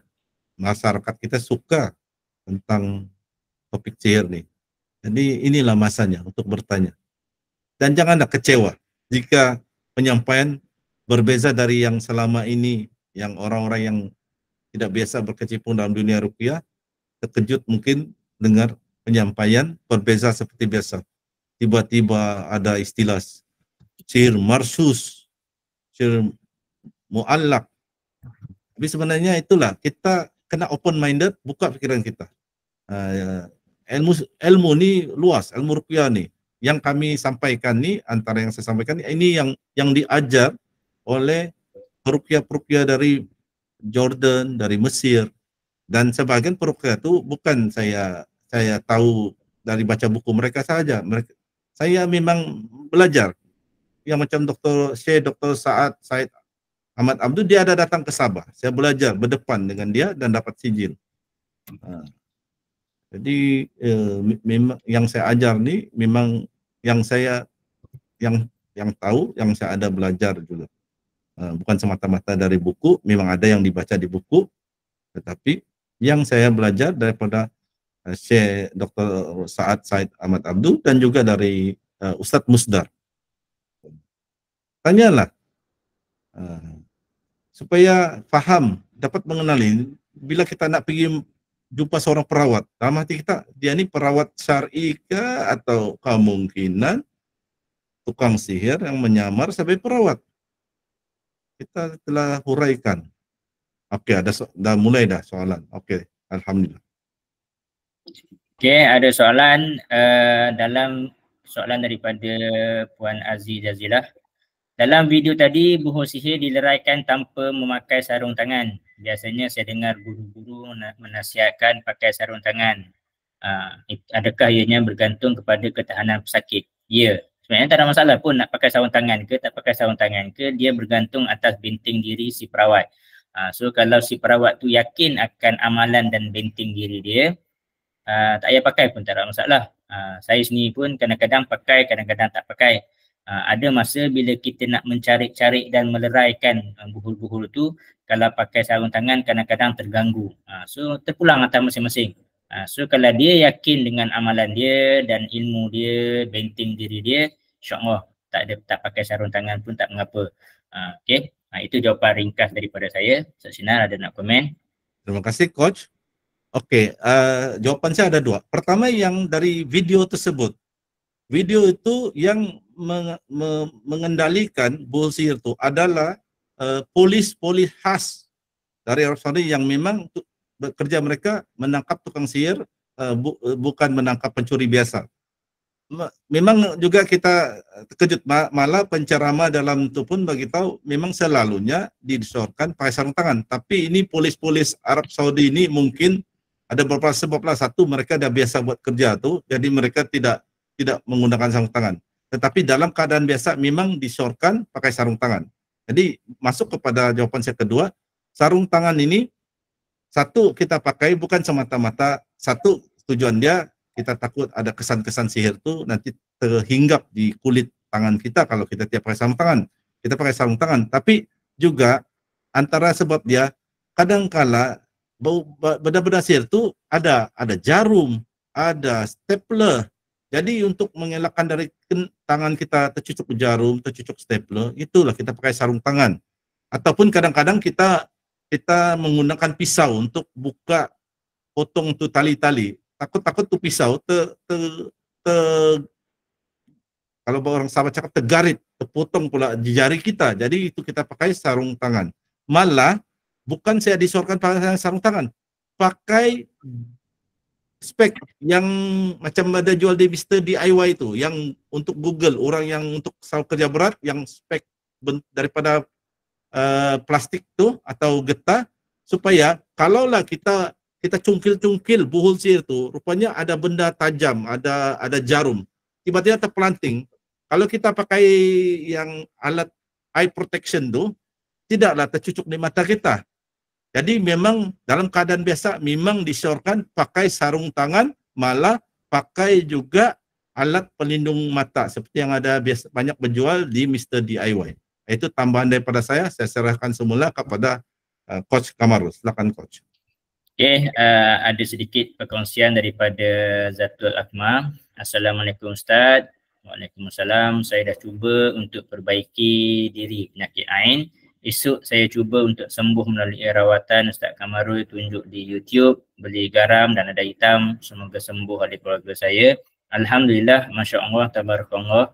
Inilah tujuan kita membuat majlis ilmu, dan mostly tips-tips dan kaedah-kaedah ni saya akan kongsikan di video di profil TikTok saya, Coach Kamarul, ataupun di YouTube saya. So mana-mana amalan ataupun teknik atau kaedah yang saya post di TikTok ataupun di YouTube ataupun di Facebook ataupun di Instagram, semuanya bebas untuk pesakit ambil dan amalkan. InsyaAllah mudah-mudahan Zatul Akmal sembuh bersama dengan ahli keluarga. Okay, insyaAllah.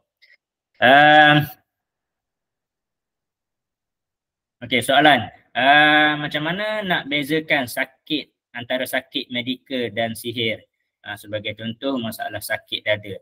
Okay, bab ni kita perlu belajar tentang mendiagnose, cara untuk mendiagnose penyakit dan pesakit. Sakit-sakit medikal ada simptom-simptom dan tanda-tanda dia. Sakit-sakit gangguan jin juga ada simptom dan tanda-tanda dia. So kita kena kenal pasti simptom-simptom tu.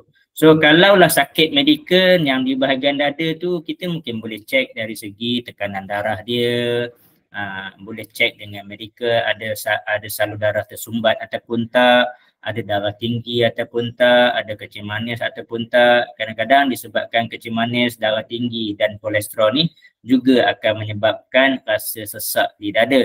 Tapi pada masa yang sama kita juga kena cek dengan simptom-simptom dan tanda-tanda akibat gangguan jin. Kita tengok pula simptom-simptom dia mimpi. Apa yang dia mimpi ular ke, dia mimpi baby ke, dia kena tindih ke, dia mimpi terkejut, tersentak tengah tidur ke. Semua penyakit dia ada simptom-simptom dan ciri-ciri. So sebagai perawat ataupun yang memang belajar ilmu rawatan ruqyah, dia kena familiarkan, kena mahirkan diri dia dengan simptom-simptom dia ni. Okay, so kita nak bezakan itu melalui simptom-simptom lah. Di dalam grup Telegram juga dah banyak kali kita kita post tanda-tanda gangguan jin. So kita cek dulu daripada senarai itu, apa tanda-tanda yang kita alami. Kalau daripada senarai tanda-tanda gangguan jin tu kita tak ada satu pun apa yang kita alami, maka apa yang kita alami itu mungkinlah hanya penyakit medikal sahaja. Tapi kalau daripada tanda-tanda gangguan jin tu kita memang banyak alami. Kita ada mimpi ular, kita ada mimpi baby, kita ada lebam-lebam, kita ada kena tindih, kita ada tersentak daripada tidur. Maka sakit dada tadi ada kemungkinan terkait dengan gangguan jin. So kena buat rawatan ruqyah lah sebagai langkah untuk rawatan. Dan pada masa yang sama dengan hospital juga saya tetap menasihatkan untuk cek dan buat rawatan. Mana tahu ada masalah jantung tersumbat, saraf, salur darah tersangkut dan sebagainya, ada masalah valve dengan jantung dan sebagainya. So kita kena cek kedua-dua. Kedua-dua lah. Okay. Itu jawapan daripada saya. Ustaz Cina. Terima kasih Coach. Okey, berkenaan dengan soalan macam mana nak bezakan medical dan sihir, ini adalah tambahan daripada jawapan Coach Kamarul. Bezakan dia begini, apabila kita kena sakit, contohnya sakit dada, kita pergi hospital, pergi klinik. Kita di doktor cek dan bagi kita ubat, kita makan ubat, kita sembuh, alhamdulillah, itu adalah sakit medical. Tapi apabila kita pergi ke hospital tak juga baik, ke klinik swasta, ke pakar tak juga baik, dan dalam masa sama, dalam tempo tak baik-baik itu, kita mimpi ular, kita tiba-tiba berlaku lagi perkara ganjil, rambut kita jadi gugur contohnya dan sebagainya, seperti yang ciri-ciri yang pernah sudah di-share dalam grup Telegram. Jadi ada kemungkinan itu adalah penyakit gangguan jin, belum tentu sihir. Mungkin gangguan jin tanpa sihir ataupun gangguan jin yang bekerjasama dengan sihir. Jadi belum tentu. Jadi kita rawatlah diri kita dengan ruqyah. Kalau tak tahu ruqyah mana satu, guna ruqyah biasa, ruqyah mandiri, baca ruqyah, pegang tempat yang sakit, bacalah ayat-ayat nak yang panjang 20 ayat atau nak yang pendek, silakan. Kalau tak biasa baca panjang, baca pendek-pendek dulu. Minum air ruqyah. Jadi begitu cara dia. Pergi ke hospital, pergi ke klinik, lepas tu tak baik-baik juga dan ada tanda-tanda ganjil seperti mimpi buruk selalu, mimpi ular dan sebagainya, itu kemungkinan itulah jawapan petanda bahwa kita perlu jumpa Coach Kamarul. Kalau dekat dengan Pahang, pergi perawatan dengan dia ataupun dengan peruqyah-peruqyah lain seperti Ustadz Aidil Bakar kalau di Johor dan sebagainya. Itu tambahan jawapan daripada saya. Saya serahkan semula kepada Coach Kamarul. Silakan Coach. Okey. Soalan yang kedua. Apakah tindakan kita apabila kita berdepan dengan tukang sihir? Okey, setakat ni insya-Allah kita tak akan berjumpa dengan tukang sihir. Jangan terpengaruh dengan media sosial Indonesia, iaitu Kang Bustami ke apa ke, yang mencari-cari yang mencari tukang sihir untuk berlawan dan berentap. Okey, terus terang saya cakap, bukan syariat kita, ajaran Nabi Muhammad untuk mencari tukang sihir dan berlawan dengan tukang sihir, bukan. Okey. Kita akan berdepan dengan tukang sihir hanyalah melalui rasukan-rasukan pesakit sahaja. Setakat ni lillahi ta'ala, sepanjang saya dah merawat hampir 20 tahun, dekat hampir 15 tahun ni, 14 tahun ni, tak pernah lagi nak berdepan dengan tukang sihir secara face to face. Okay. So apa yang tindakan kita memperkukuhkan akidah kita memperkuatkan amalan kita. Kita hanya akan berdepan dengan tukang sihir ni melalui rasukan-rasukan jin sahaja. So bila sebut rasukan jin, bukanlah secara berdepan. So maksudnya kita jaga amalan kita teruskan baca ayat ruqyah. Okay? So cuma yang saya pesan tu lah, jangan terpengaruh dengan media sosial. Banyak di YouTube yang memang famous tu lah, Kang Bustami kalau tak salah saya, yang di Indonesia sengaja mencari dan mencabar tukang-tukang sihir. Sebenarnya kalau saya tanya saya, dua-dua tu tukang sihir. Si tukang sihir itu mereka mengatakan sihir hitam, dan Kang Bustami ini sebenarnya mengamalkan jin sihir putih, iaitu jin Islam dan sebagainya. So kalau tanya saya, itu bukanlah satu kaedah dalam rawatan Islam dalam nak menyelesaikan ataupun nak merawat sihir. Situ kita rawat saja diri kita. Kita jaga saja akidah kita jaga saja amalan benteng diri kita. InsyaAllah. Dan jangan sesekali kita nak berdoa untuk minta berdepan dengan tukang-tukang sihir. Kalau serangan-serangan jin tu mungkin kita boleh tepih melalui amalan benteng dan juga ayat-ayat Al-Quran. Tapi andai kata serangan-serangan parang, andai kata serangan-serangan pistol, mana kita nak tahu tukang sihir itu dia ada senapang ke, dia ada apa-apa yang lebih membahayakan pistol ke, itu lebih membahayakan diri kita. InsyaAllah.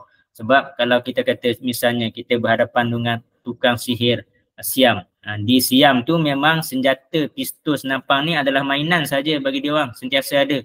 So kita, kalau tanya saya, tak perlulah kita nak pergi sampai mencari kat mana tukang sihir tu kita nak lawan dia. Kalau kita nak lawan pun hanyalah melalui sesi ruqyah, iaitu rasukan-rasukan jin saja. Mungkin Ustaz sini ada nak tambah? Terima kasih Coach. Ini adalah tambahan kepada jawapan Coach. Berkenan macam apa tindakan kita, kena lihat kedudukan diri kita. Sama ada kita ini pesakit dan keluarga pesakit atau kita ini perawat, peruqyah. Sekiranya kita pesakit dan keluarga pesakit, bila kita tahu orang itu tukang sihir, perkara kita buat, jauhi dia. Jauhi dia, tinggalkan dia, jangan pergi berawat dengan orang itu, dan bagi tahu keluarga kita yang lain, suruh mereka jangan juga berawat dengan orang tersebut walaupun orang itu terkenal di media sosial. Sebab bila kita dapat tahu bahwa orang itu tukang sihir. Sekiranya kita perawat, peruqyah, pula pendekatan kita adalah dakwah. Yaitu satu, kita doakan. Nah, kalau kita dengar orang ini sebenarnya dia campur-campur, ada baca Quran tapi dia mengamal sihir, kita doakan dia. Dan kalau kita boleh berdialog dengan dia, kita dakwah dia dengan cara baik. Saya bagi satu contoh, ada seorang sahabat saya namanya Ustadz Kainin. Dia orang Keningau, istri dia orang Sendakan. Mereka balik kampung ke kampung istri dia.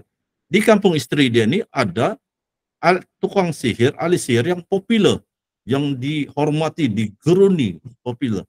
Jadi apa Ustadz Kainin buat nih? Dia pergi mengajar orang di surau dan di rumah mentua dia ajar ilmu ruqyah syariah dan mereka membaca ayat-ayat ruqyah. Rupanya tukang sihir ni ada pergi mengendap-endap tengok apa yang mereka buat. Heran. Dan esok siang tukang sihir itu datang beritahu si Ustadz Kainin ni, kawan saya, dia nak berguru, nak belajar dengan Ustadz Kainin sebab dia kagum. Dia heran apa ilmu Ustadz Kainin, sebab semalam dia kata dia nak datang masuk ke tempat yang waktu tu mereka baca ruqyah ramai-ramai. Dia nak pergi ke pintu tu, tidak sampai ke pintu dia jatuh rebah, dia tidak boleh masuk. Jadi dia merasakan hebatnya, kuatnya ruqyah syariah. Dia bomo yang terkenal, yang ahli sihir terkenal di kampung tu, di Geruni, boleh kalah. Terus dia kata, "Oh, ilmu ini hebat." Dia ingin belajar. Jadi cara dia begitu, kita berdakwah. Dengan pendekatan dakwah, insya Allah. Tukang sihir pun, dan saya pernah jumpa, rupanya orang tu ada mengamal sihir. Akhirnya bila saya rawat anak dia, saya tak tahu pun dia ni pandai ada mengamal ilmu sihir. Merawat anak dia, dan anak dia semakin sembuh daripada ruqyah syariah. Dengan ruqyah syariah, dia pun bertaubat, dia pun belajar ilmu ruqyah syariah. Jadi apa yang nak kita buat? Kalau kita di Malaysia, pendekatan dakwah dan doakan agar mereka mendapat hidayah. Itu tambahan jawapan daripada saya. Saya serahkan semula kepada Coach Kamarul. Silakan Coach. Okey, sekejap.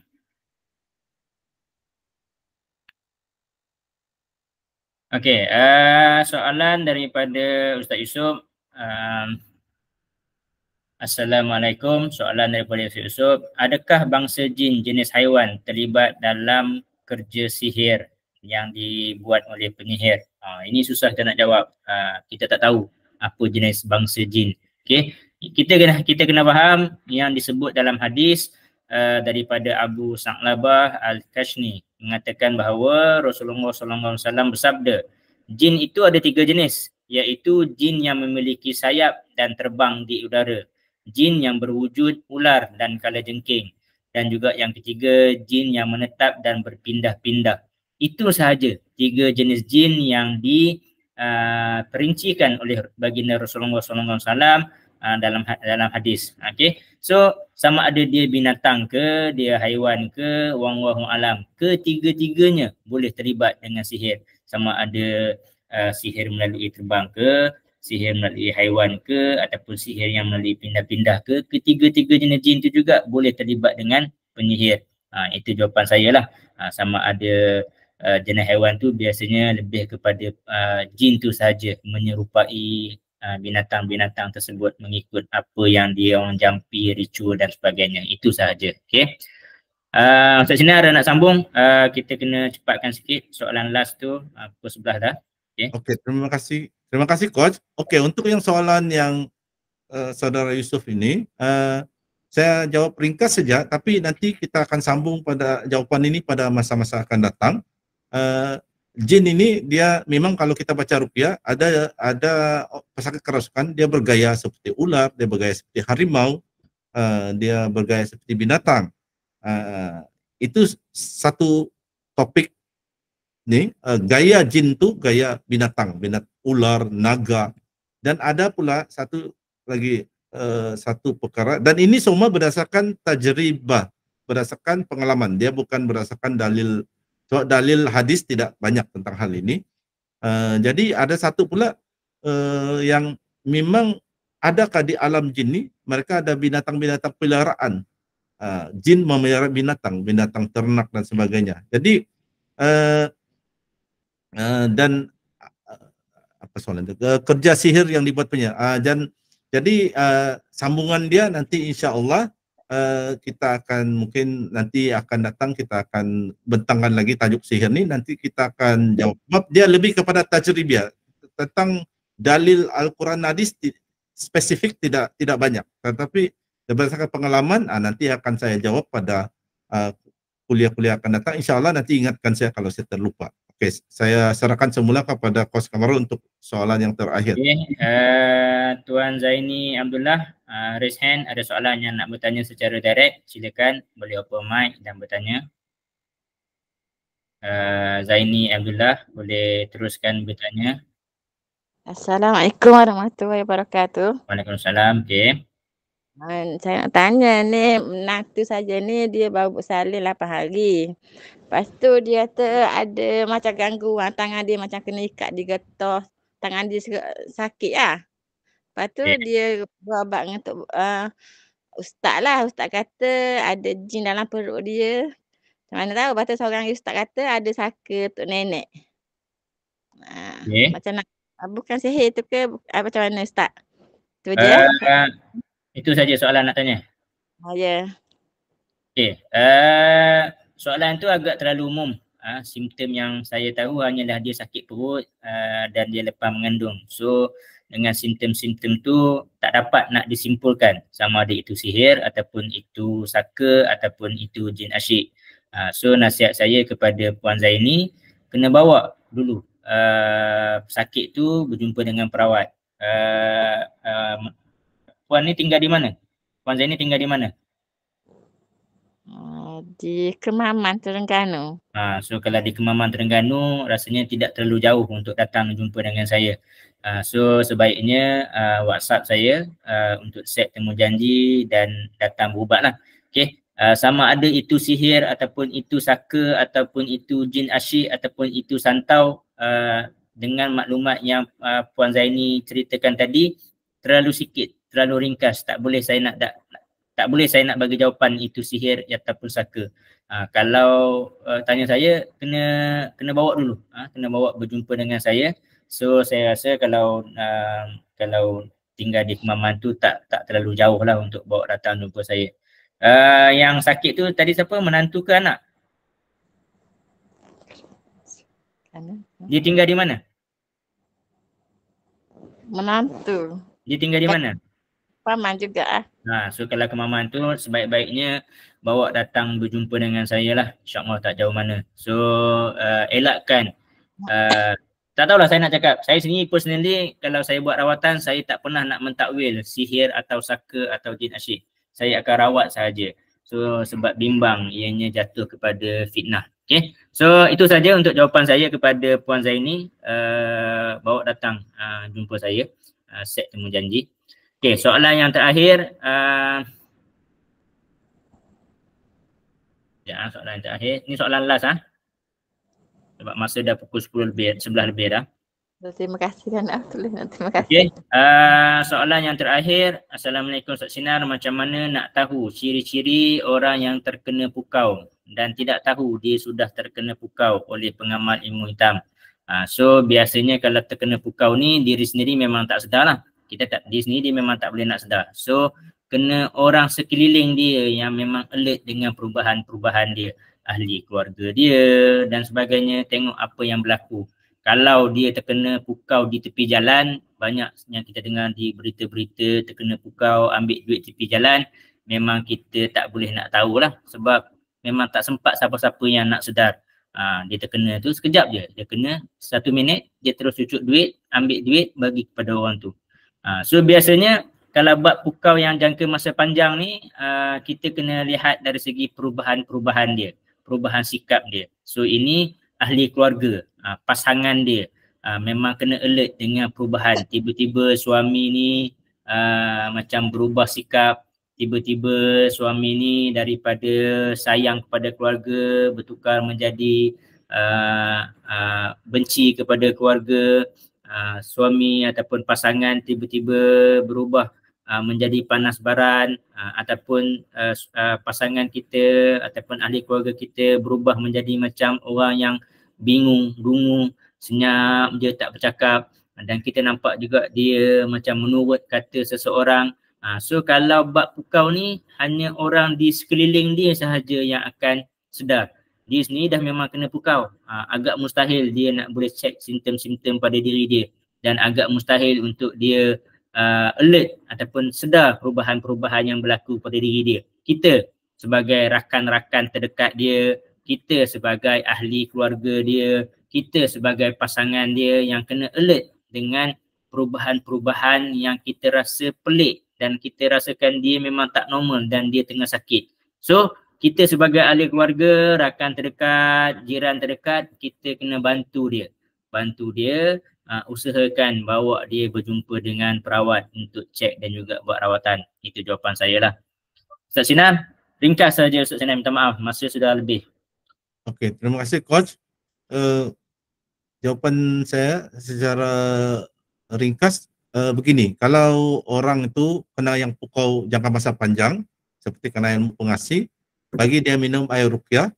Kalau dia tak nak minum air ruqyah, bila kita bagi dia minum, ahli keluarga, pasangan seperti suami atau isteri, selalulah baca ayat 163 surah Al-Baqarah setiap hari 100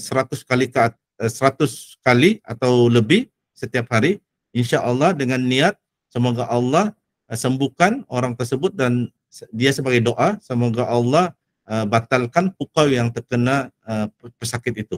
Itu saya daripada saya serahkan semula kepada Coach Kamarud. Silakan Coach.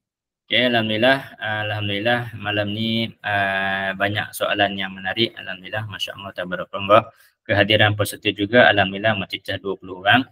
Okey, sekali lagi saya nak mengingatkan bahawa kuliah online ni sebenarnya adalah percuma, namun kami sangat mengalu-alukan sebarang sumbangan, hadiah, infak untuk pengisian ilmu kepada admin dan juga moderator. InsyaAllah nanti di dalam grup Telegram kami akan sharekan nombor akaun untuk sumbangan. So sumbangan-sumbangan ni penting untuk para admin untuk menyediakan slide, dan masya-Allah tabarakallah hari ni slide yang Ustaz Sinar bentangkan tu dia bukan modul-modul biasa. Okey, dia sebenarnya agak mendalam dan memang bagi saya itu sepatutnya khusus yang berharga lebih kurang 150 ke 200 satu modul. Okay, so bila Ustaz Sinar menyampaikan secara percuma, so saya dengan rendah hati mengalu-alukan, sangat-sangat mengalukan sumbangan ikhlas daripada tuan dan puan. Sumbangkanlah RM10, RM5 pun tak ada masalah. Tak perlu nak banyak-banyak. So ada lebih kurang 15 orang, 10 orang. Kalau ada RM10 pun alhamdulillah dah boleh 100 kepada Ustaz Sinar, dan juga saya kongsi seorang sikit untuk kami menyediakan lagi slide-slide yang lebih menarik. Kadang-kadang bahan tu banyak yang kami nak sampaikan, tapi kekangan masa, kerja hakiki, benda itulah yang perawat-perawat nak kena korbankan. Okey, alhamdulillah, setakat ini saja kelas untuk malam ni, kuliah untuk malam ni. Saya serahkan kepada Ustaz Sinar sebagai kata-kata penutup sebelum saya tutup majlis. Terima kasih Coach. Terima kasih kepada semua yang hadir pada malam ini. Bersungguh-sungguhlah kami senang hati jika ada yang berminat hadir, terutama yang istiqamah hadir menghadiri kuliah-kuliah kami, dan kami sentiasa cuba meningkatkan penyampaian-penyampaian kami. Bila kami belajar ilmu-ilmu baru dalam cara menyampaikan, kami cuba masukkan dalam penyampaian. Dan juga itulah ada seperti yang Coach Kamar kata, ada benda-benda tu kita perlu buat dan perlu masa, tenaga, dan malah perlu alat-alat tambahan. Jadi jika ada sumbangan, dengan sumbangan tu bolehlah kami guna untuk untuk belanja kami dan untuk kami beli alat-alat tambahan. Jadi kami bersyukur dan kami pun paham kalau betul-betul orang susah, dia hadir pun ni pas melalui abang punya handphone sendiri, tak ada internet lain, kita paham kalau tak ada kemampuan, tak dapat menyumbang, kita paham. Yang dapat menyumbang tak banyak, dapat sumbang 10 ringgit pun alhamdulillah. Jadi yang penting rajin-rajinlah belajar, sebab ini penting untuk kita umat Islam, untuk diri kita sendiri, untuk kita dapat mengenali mana yang ruqyah syariah, mana bukan ruqyah syariah, mana peruqyah, mana tukang sihir. Jadi semoga apa yang kami sampaikan bermanfaat, dan kami memohon maaf jika ada penyampaian kami yang tersalah dan tersilap. Kami manusia biasa, insan biasa, bukan maksum. Jadi kami memohon maaf. Tegur-tegurlah kami dengan teguran-teguran yang bersopan. Kami akan coba memperbaiki diri. Jadi itu sahaja daripada saya serahkan kepada moderator kita, Coach Kamarul Aziz. Silakan Coach. Okey, alhamdulillah, terima kasih kepada Ustaz Sinar. Okey, yang mana yang berhajat ataupun berniat untuk memberi sumbangan derma infak untuk kuliah pada malam ni, boleh rujuk di dalam grup Telegram Rawatan Islam. Saya sudah pun post nombor akaun, iaitu Bank Islam Malaysia. Ada nombor akaun di situ. Boleh letakkan remark infak kuliah online, insya-Allah. Okey. Yang mana yang baik itu datang daripada Allah Subhanahu Wa Taala, yang mana yang buruk itu datang daripada kelemahan kami, saya dan Ustaz Sinar. Kami mohon maaf kalau ada salah dan silap, dan alhamdulillah juga malam ni satu kuliah yang sangat menarik, padat, dipadatkan dan diringkaskan. So insya-Allah tak ada masalah. Slot kedua ni seperti biasa, slot kedua bergantung kepada masa dan keadaan. So kita akan utamakan dahulu slot yang pertama.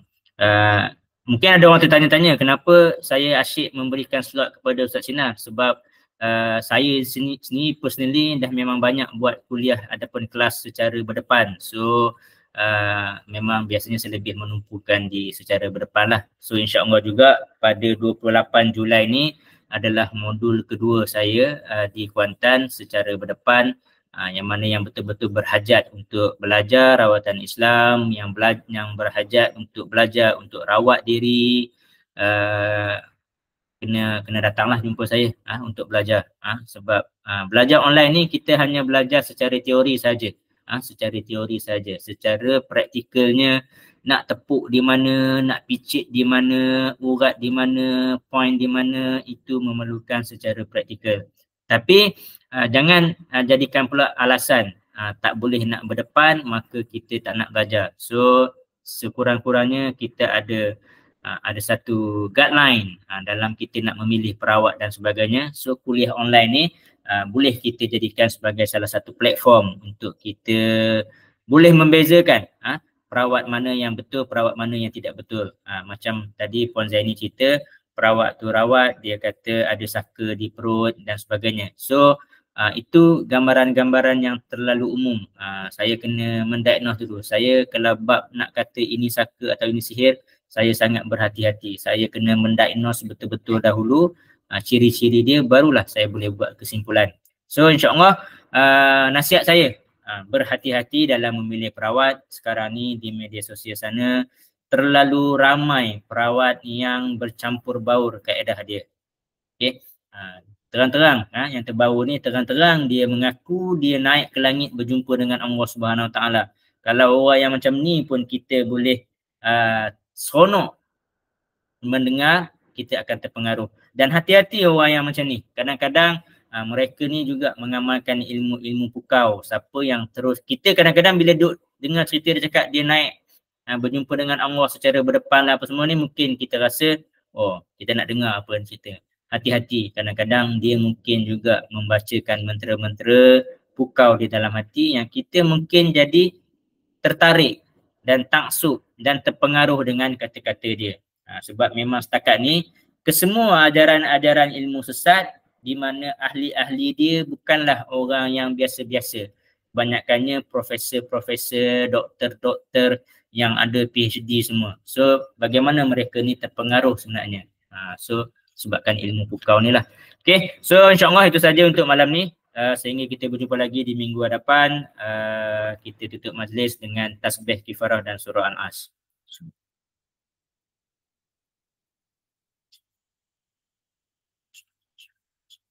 Okay, sehingga kita berjumpa lagi di minggu hadapan. Assalamualaikum warahmatullahi wabarakatuh.